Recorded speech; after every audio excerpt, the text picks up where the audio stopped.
आज हम बात कर रहे हैं बिहार की जानी मानी शिशु रोग विशेषज्ञ डॉक्टर अरुण शाह से। डॉक्टर को भगवान का दूसरा स्वरूप माना जाता है।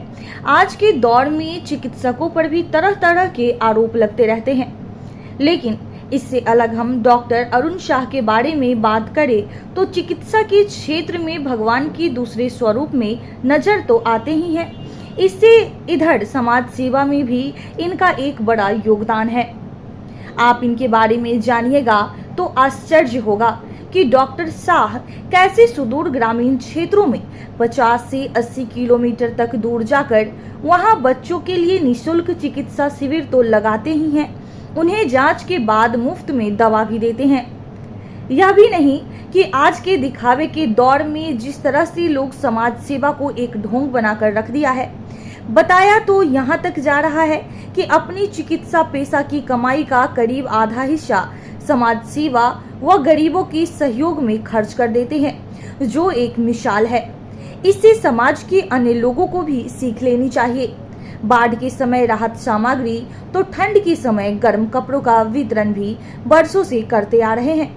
कोविड-19 में जो इन्होंने जरूरतमंद लोगों की सेवा व सहयोग किया, उसे बताने की कोई जरूरत नहीं है। आप जानते हैं कि एईएस यानी कि चमकी बुखार, जो दशकों तक मुजफ्फरपुर सहित बिहार के कई जिलों के लिए अभिशाप बना रहा, जिस खतरनाक बीमारी ने अब तक हजारों बच्चों की जान ले ली है, वैसे घातक बीमारी पर सफलतापूर्वक शोध किया। इनके शोध से आज यह बीमारी काबू में है। नमस्कार, आप फर्स्ट लुक बिहार देख रहे हैं और मैं हूं अभिषेक रंजन। आज हम बातचीत करने के लिए आए हुए हैं बिहार के जाने माने और प्रसिद्ध डॉक्टर शिशु रोग विशेषज्ञ डॉक्टर अरुण शाह से। अरुण शाह के बारे में सबसे पहले बता दें कि अरुण शाह, जिनके बारे में ये भी कहा जाता है कि समाज सेवा में इनका काफ़ी ज़्यादा योगदान रहा। लगभग 40 सालों से समाज सेवा करते आ रहे हैं और 50 से 80 किलोमीटर दूर जाकर ग्रामीण क्षेत्रों में जाकर अपना शिविर लगाते हैं और अब तक हजारों बच्चों का इन्होंने इलाज किया है, मुफ्त में दवा बांटी है। सर से जानेंगे, सबसे पहले बात करेंगे कि आज के दौर में लोग चिकित्सक पे कहीं ना कहीं आरोप लगाते आ रहे हैं। अगर इलाज के दौरान किसी परिजन के परिवार की मौत हो जाती है तो चिकित्सक पे आरोप लगते हैं, लेकिन दूसरी तरफ बात करेंगे तो अरुण शाह के बारे में बताया जाता है कि समाज के क्षेत्रों में सर का काफ़ी ज़्यादा योगदान रहा। सर, सबसे पहले बहुत बहुत आपका स्वागत है। Sir, thank you. जिस प्रकार से सर आज के दौर में देखा जाता है, डॉक्टर पे आरोप लगते रहते हैं कि लापरवाही हुई इलाज के कारण, जिसके कारण मर गए, तो क्या कुछ सर कमी रह जाती है? देखिए, इसमें सही बात यह है कि आजकल लोगों की अपेक्षाएं बहुत बढ़ गई है। कोई डॉक्टर नहीं चाहता कि उसका मरीज़ मरे। डॉक्टर बुरा नहीं होता है, डॉक्टर सभी अच्छे ही होते हैं, लेकिन उसकी एबिलिटी या उसके कॉम्पिटेंस में फ़र्क होता है। एक कोई आज डॉक्टर कोई भगवान तो नहीं, किसी को हर को जीवन दान दे सकता है, लेकिन लोगों की अपेक्षाएं इतनी ज़्यादा बढ़ गई है कि अगर मरीज़ डॉक्टर के पास आ गया, वो गंभीर है, तो उसको मतलब कि ठीक होने का मतलब कि वो एक तरह से वो एक समझता है कि हम उसका पेशेंट का ठीक होना ही होना है। ऐसी बात नहीं है। डॉक्टर अपना बेस्ट से बेस्ट केयर करता है। हम इलाज करते हैं, ठीक होने वाला या नहीं होने वाला वो तो ईश्वर के हाथ में है। जीवन और मृत्यु हमारे हाथ में नहीं है, लेकिन लोगों की अपेक्षाएं इतनी बढ़ गई है कि लोग इस बात को मतलब बड़ा रिएक्ट करते हैं कि हमने आपके यहाँ इलाज कराया, आप हमारे बच्चे को बचा नहीं सके, हमारे मरीज़ को बचा नहीं सके, और उस पर मतलब कि हिंसात्मक रवैया भी कभी कभी अपनाते हैं। तो असल सही बात यह है कि कोई भी डॉक्टर अपना नाम खराब करना नहीं चाहता। हो सकता है कि कुछ डॉक्टर जो हैं वो आप मरीज़ को मतलब कि बेवजह भर्ती कर रखे हों, बेवजह मतलब कि उनको मतलब कि वेंटिलेटर पर रखे हुए हों, बेवजह उनको नर्सिंग NICU में या ICU में रखे हुए हों, बेवजह अस्पताल का खर्चा बढ़ा रहे हों, लेकिन उनकी नीयत ये नहीं रहती कि उनका पेशेंट मर जाए। हो सकता है कि मैं ये नहीं इनकार कर सकता कि हाँ, अभी हमारे पेशे में कुछ लोग ऐसे हैं जो जिनको हम लोग ब्लैक शिप कहते हैं, जो पूरे समाज को, पूरे समुदाय को, मेडिकल समाज को बदनाम कर रखे हैं, जो कि जिनमें थोड़ा भी मानवीय संवेदना नहीं है, लेकिन वो भी पेशेंट को नहीं चाहते हैं कि मारना, वो पेशेंट को चाहते हैं ठीक होना, लेकिन इसी क्रम में वो अपना हॉस्पिटल बिल का या क्लिनिक एक्सपेंसेस वो मरीज़ पर लाद देते हैं, जो कि अमानवीय है। एक गरीब आदमी या मिडिल क्लास का आदमी लाखों रुपया कहाँ से लाएगा? वो तो अपना ज़मीन जायदाद गहना सब गिरवी रख करके आता है, और ये रोज़ाना हमको देखने को मिलता है। इस बात का हमको मलाल भी है कि हाँ, कुछ लोग हैं ऐसे, लेकिन वो भी लोग लापरवाही तो नहीं बरतते हैं। सिर्फ ये ज़रूर है कि उनकी नीयत थोड़ी ठीक नहीं रहती है। सर, बीते कई वर्ष पहले एईएस आया हुआ था मुजफ्फरपुर में, खास करके देखा जाता है एईएस में बहुत सारे बच्चे मर गए थे। उसके बाद आपकी एक अलग भूमिका देखी गई, आप एक अलग तरीके से अपने स्तर से बहुत सारे योगदान इसमें दिए, बहुत सारे इसमें रिसर्च किए। सर, क्या कुछ था? देखिए, अगर पूछा जाए तो पिछले 40 साल में मेरे जीवन की सबसे बड़ी उपलब्धि है कि हमने एईएस पर शोध जो किया, वो भी हमारे डॉक्टर जैकब जॉन, जो वर्ल्ड रिनाउंड वायरोलॉजिस्ट हैं और रिटायर्ड मतलब कि प्रोफेसर हैं department of virology microbiology, Christian medical college Vellore के। एक मतलब कि ईश्वर की एक बहुत बड़ा मतलब कि कृपा रही कि हमसे उनकी मुलाकात हुई दिल्ली में किसी मीटिंग में। हमने उनको मुजफ्फरपुर में आकर के ये जो पिछले 30-40 साल से ये मौत का जो तांडव हो रहा है गर्मी के सीज़न में, मौसम में, हमने कहा इस पर शोध करना चाहिए। वो हमारी बात मान गए। सब ऊपर वाले की मर्जी है। वो यहाँ आकर के 3 बार 4 बार अपने पैसे से आए, हमारे यहाँ ठहरे। हम लोग ने शोध किया और हम लोग ने पाया कि ये चमकी बुखार कोई इन्फेक्शस डिजीज़ नहीं है, ये भूखमरी और मतलब कुपोषण का नतीजा है। और इस पर हम लोगों ने गाइडलाइंस दिया। हमारा पेपर भी इंटरनेशनल अंतर्राष्ट्रीय स्तर पर प्रकाशित हुआ। हमारे बाद एक रिसर्च की जो टीम है एटलांटा की CDC, centre for disease control, और national centre for disease control ICMR, सब लोग मिल करके भी उन लोगों ने रिसर्च किया और हमारी फाइंडिंग को इंडोर्स किया कि बात सही है कि कुपोषण और स्टारवेशन यानी भूखमरी इस सीज़न में उन बच्चों को जो सबसे ज़्यादा गरीब से गरीब हैं उसके परिवार के बच्चों को इफ़ेक्ट करती है। और हम लोगों ने गाइडलाइन दिया, और आप यकीन मानिए कि इस गाइडलाइन का नाम हुआ फिर चमकी को धमकी, जिसमें 3 चीज़ है कि खिलाओ, उठाओ और अस्पताल ले जाओ। और हम लोगों ने अपने स्तर पर, मैं डॉक्टर अरुण साह फाउंडेशन के स्तर पर सारा काम हमने अपने स्तर पर किया। लोगों ने मदद भी की, सहयोग भी किया। लेकिन ये हम लोगों ने एग्रेसिव कैंपेनिंग शुरू किया 2021 में। 21 के बाद हम लोगों ने जो एग्रेसिव यानी 5 प्रखंड जो सबसे ज़्यादा प्रभावित होते हैं, जिसमें मुसहरी है, मोतीपुर है, मीनापुर है, बोचाहा है, कांटी है, वहाँ पर गांव हर पंचायत में जा कर के यही हम लोगों ने हैंडबिल दिया। ऑटो जो ऑटो चलवाया और सबको संदेश दिया कि तुम अपने बच्चों को इस बीमारी से कैसे बचा सकते हो। इसका नतीजा ये हुआ कि आज 3 साल से एक बच्चा भी इस बीमारी से नहीं मरा है। ये अपने आप में बहुत बड़ी बात है कि हमारे माथे पर जो कलंक का टीका लगा हुआ था कि चमकी बुखार एक रहस्यमयी बीमारी है, सारी दुनिया हमको देख रही थी कि उत्तर बिहार में मुजफ्फरपुर ज़िले में क्या तमाशा है।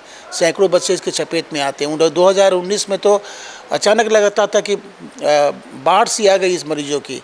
और ये सिलसिला हम देख रहे हैं 1985 से देख रहे हैं, जब मुजफ्फरपुर हम 84 में आए उसके बाद से देख रहे हैं। तो ये मुझे लगता है कि बड़ी राहत वाली बात है कि इस बीमारी से हम लोग हमारे जो गरीब परिवार के जो बच्चे हैं उससे अब मतलब कि आने वाले समय में भी इससे ग्रसित नहीं होंगे।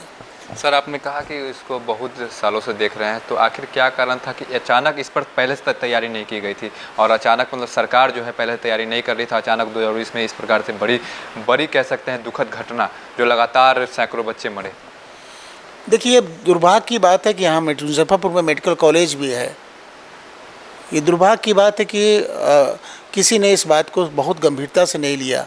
जब बीमार होते थे बच्चे, जब मरते थे तो सरकारी टीम आती थी, सेंट्रल गवर्नमेंट की, स्टेट गवर्नमेंट की, और बड़े बड़े वायदे किए जाते थे, लेकिन सब ढाल के 3 पात, लिपा पोती। जैसे बारिश हुई, केसेस कम हुआ, मौसम थोड़ा अच्छा हुआ, उसके बाद सब लोग मतलब कि आँख मींच लेते थे।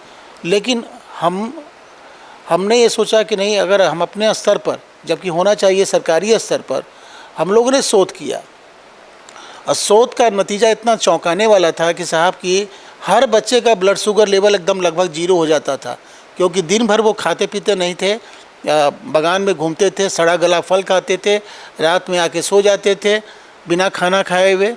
तो उनके शरीर में सुबह के 4 बजे हाइपोग्लाइसीमिया, सीवियर हाइपोग्लाइसीमिया यानी ब्लड शुगर की कमी। ऐसे बच्चों को जब हम लोगों ने 10% डेक्सट्रोज इन्फ्यूजन देना शुरू किया तो आधे घंटे के अंदर बच्चे बैठ गए नॉर्मल, जैसे कि कुछ हुआ ही नहीं है।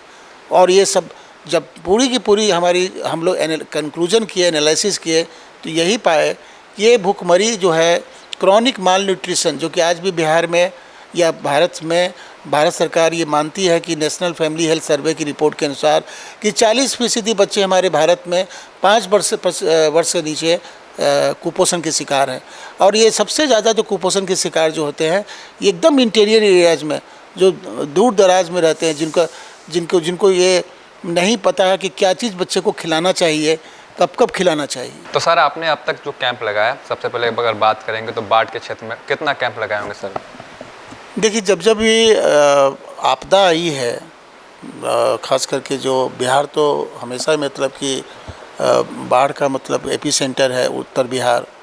जब बाढ़ आई है और जब लोग अपना घर छोड़ करके सड़क पर मतलब रहना शुरू किया है, भुखमरी की समस्या हुई है, तब तक हम लोग ने अपनी क्षमता के अनुसार, जो हमारी व्यवस्था है उसके अनुसार, हम लोगों ने यथासंभव और यथोचित हम लोगों ने मतलब कि कोशिश की है कि उनको मदद पहुंचाने का, खासकर राशन वासन पहुंचाने का।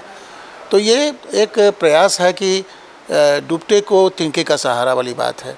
तो ये जब भी प्राकृतिक विपदा, चाहे वो फ्लड हो, बाढ़ आई हो, चाहे कोविड के पीरियड में भी आप देखिए, तो कोविड का समय इतना विकराल रूप था कि जब लोगों में भुखमरी शुरू हो गई, तो 15वें दिन जब हमारे प्रधानमंत्री ने लॉकडाउन शुरू किया, तो पता चला कि 16वें दिन के बाद से लोगों में जो दिहाड़ी मजदूर हैं, जो रोज़ाना कमाते हैं, रोज़ाना खाते हैं, उनके यहाँ भुखमरी शुरू हो गई।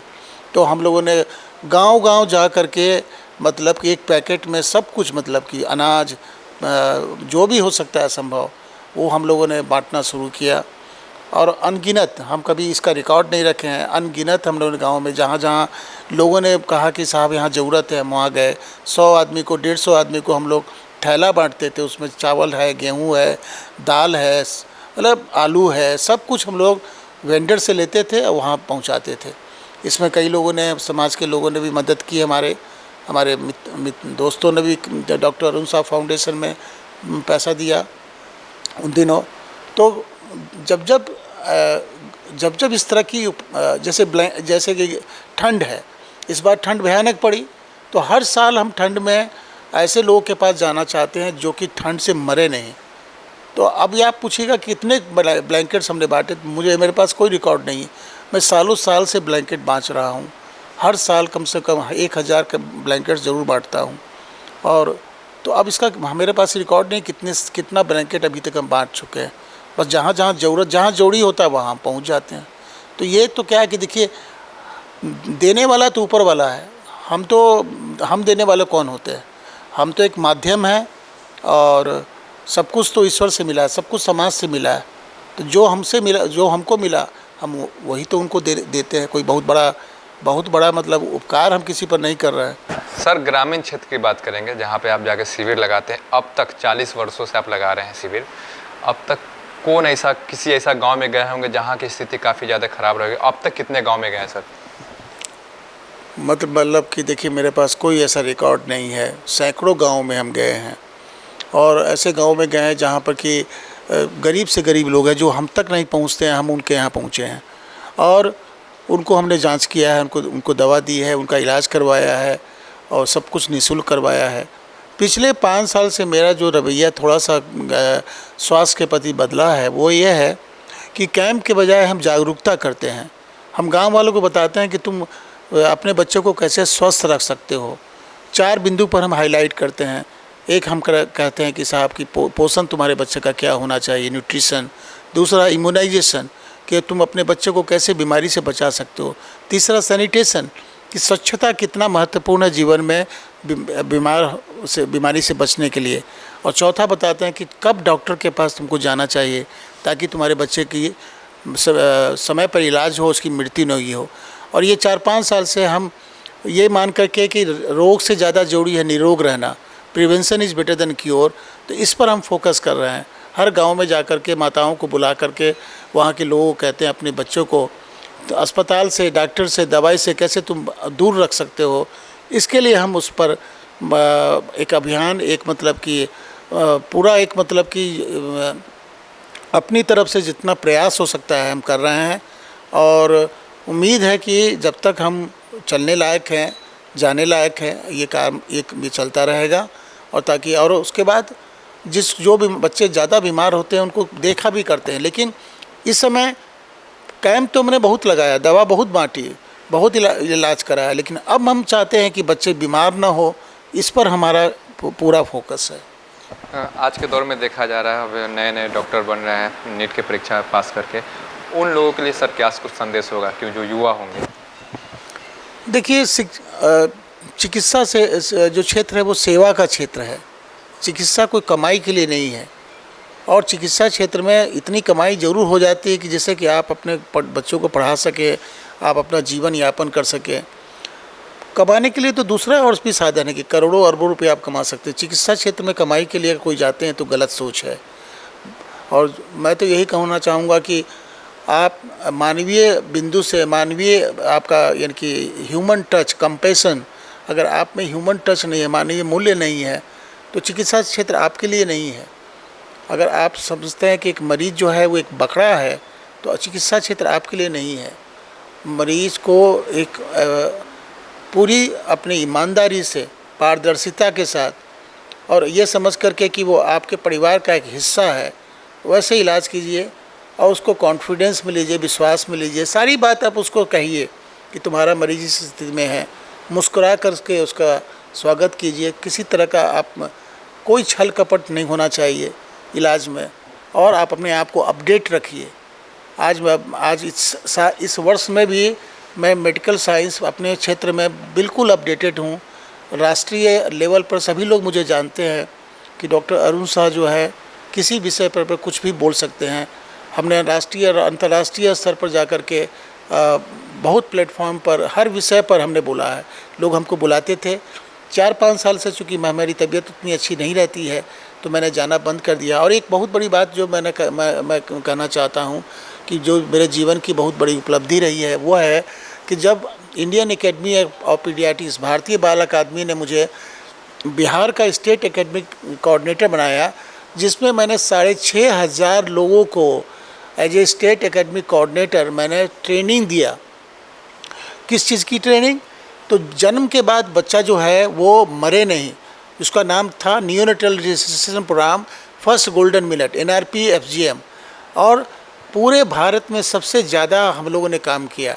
गांव-गांव पूरे बिहार के कोई भी ऐसे गांव या ऐसे शहर नहीं है जहां हम लोग गए नहीं, जहां डॉक्टरों को, चिकित्सकों को, लेडी डॉक्टर्स को, बर्थ अटेंडेंट्स को, जो भी जन्म के समय जो मतलब कि जन्म के समय जिनकी उपलब्धि जो रहते हैं उन सब को मतलब कि हम लोगों ने ट्रेनिंग किया कि जन्मते बच्चे की कैसे देखभाल करें ताकि उसकी मृत्यु नहीं हो और ताकि उसका ब्रेन डैमेज नहीं हो। और इसमें हम लोगों ने हमें कहते हुए प्रसन्नता हो रही है कि बिहार सरकार, भारत सरकार ने भी बहुत प्रशंसनीय काम किया। और यही नतीजा है कि निश्चित रूप से जो इन्फेंट मोर्टेलिटी रेट है इसमें बिहार में पिछले 5 साल में कमी आई है। इसमें हमारा भी थोड़ा थोड़ा सहयोग है कि हमने उनको ट्रेन कर करके ये बताया कि जन्मते बच्चों को कैसे मतलब कि ये जो एक ओल्ड ट्रेडिशन था कि बच्चा जो नहीं रो रहा है तो उल्टा लटका करके मार रहे हैं पीठ पर, वैसा है ही नहीं है। फर्स्ट गोल्डन मिनट यानी 60 सेकेंड में तुमको क्या करना है, अगर आप एक्सेप्ट वैसे आप फॉलो करते हैं तो आपको 90% चांस है कि वो बच्चा रोने लगेगा, बच्चा नॉर्मल हो जाएगा। तो ये एक बहुत बड़ी चुनौती थी मेरे लिए बिहार जैसे क्षेत्र में, जिसको कोई नहीं एक्सेप्ट कर रहा था। मैंने एक्सेप्ट किया 2014 से लेकर के करीब 4 साल तक मैंने इसमें काम किया। और उसके बाद स्वास्थ्य कारणों से फिर मैं अपने आप को छोड़ दिया मैंने लेकिन मुझे अभी भी एहसास हो रहा है कि बहुत ही ज़्यादा संतोष हो रहा है कि बिहार का हर डिस्ट्रिक्ट टाउन में जाकर के हम लोगों ने डॉक्टरों को, बर्थ अटेंडेंट्स को बुलाकर उनको ट्रेनिंग दी। इतना ही नहीं, मुजफ्फरपुर की सिकंदरपुर बूढ़ी गंडक नदी के किनारे जो शमशान घाट है, अब वह मुक्ति धाम के नाम से जाना जाता है। उस मुक्ति धाम को व्यवस्थित करने में भी इनका एक बड़ा योगदान है। इसमें कई वाहनों के साथ और इन्होंने क्या व्यवस्था अपनी ओर से दी है, इस संबंध में हम आपको मुक्ति धाम के संस्थापक और समाज सेवी रमेश केजरीवाल से जानकारी लेते हैं। डॉक्टर अरुण शाह चिकित्सक के रूप में भी इनकी प्रमुख भूमिका पेडियाट्रिक्स में रही है और ये यहाँ के टॉप के पेडियाट्रिक्स चिकित्सक हैं और इनका कार्यक्षेत्र हर जगह चारों तरफ यहाँ के 50 किलोमीटर के एरिया में ये मुफ्त चिकित्सा और वहाँ जाके किया करते हैं, गरीबों की बहुत सेवा करते हैं। उसी के तहत जब मैंने हमारे संजोग से मैं आपको बता दूं कि मेरे अपने फ्रेंड हैं और हम लोग एक साथ ही पढ़े हैं और हम दूसरे स्ट्रीम में चार्ट अकाउंटेंट, दूसरे स्ट्रीम में मैं एडवोकेट हो गया और ये अपने डॉक्टरी लाइन में आ गए। तो इनके पास मैंने अप्रोच किया कि हम मुक्ति धाम को मैं डेवलप कर रहा हूँ, इसमें आपकी सहभागिता भी रहनी चाहिए। इन्होंने बढ़ चढ़कर के सहभागिता दी है और आर्थिक रूप से बहुत ही सहयोग इसको दिया है। तन मन धन से इन्होंने यहाँ पर इसको सहयोग किया है मुक्ति धाम को। मुक्ति धाम में इन्होंने सर्वप्रथम एक डेड बॉडी फ्रीजर दिया जो कि हर एरिया में, इस एरिया में सब जगह जो भी व्यक्ति का ये मृत्यु होती है और 2-4 दिन अगर उनको रखना पड़ता है तो पहले बर्फ़ में रख कर के लोग रखते थे, लेकिन एक डेड बॉडी फ्रीज़र एक ऐसा है जिसमें कि रखने के बाद में आपको इस सब चीज़ की आवश्यकता नहीं है और काफ़ी दिनों तक रहती है। उसमें इनका सहयोग रहा और उसके बाद इन्होंने एक